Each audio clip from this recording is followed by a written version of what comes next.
housing changed.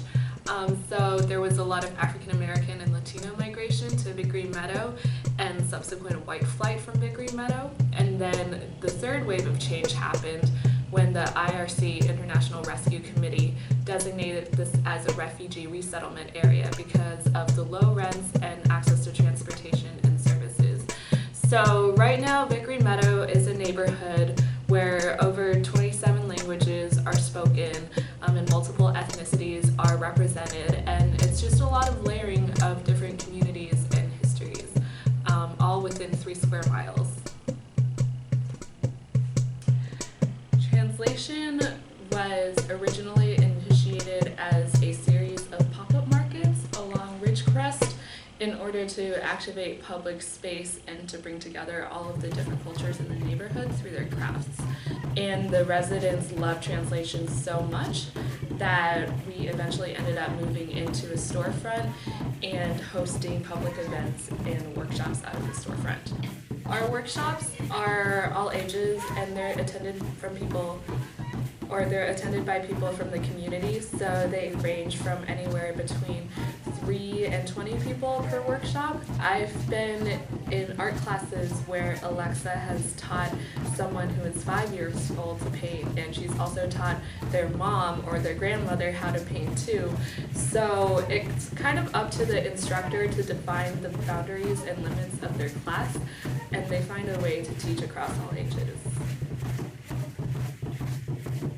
When Anna, who's our Aztec dance teacher, first started working with us, she had 4 dancers in our group. And because they were able to work out of the Trans.lation storefront, she now has over 25 dancers, which she has to separate into a youth section and an adult section.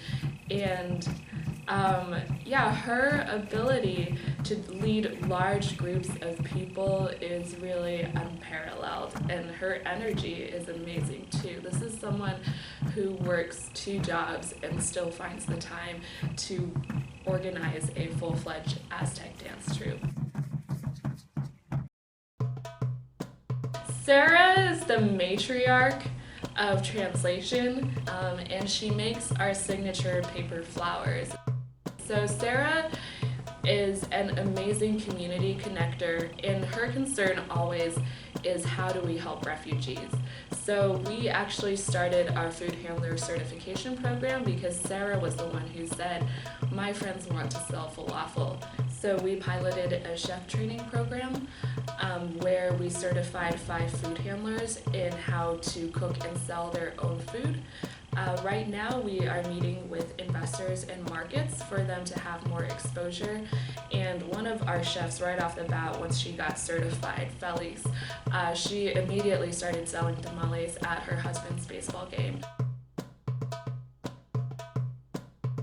Jasmine started Zine X because she wanted a space where she could have comfortable conversations with other girls about self-image and self-esteem, and find a way to do something constructive about that. So they're about to start making a zine on feminism and what feminism means to them. Trans.lation is in its 3rd year now and trying to figure out where we're going.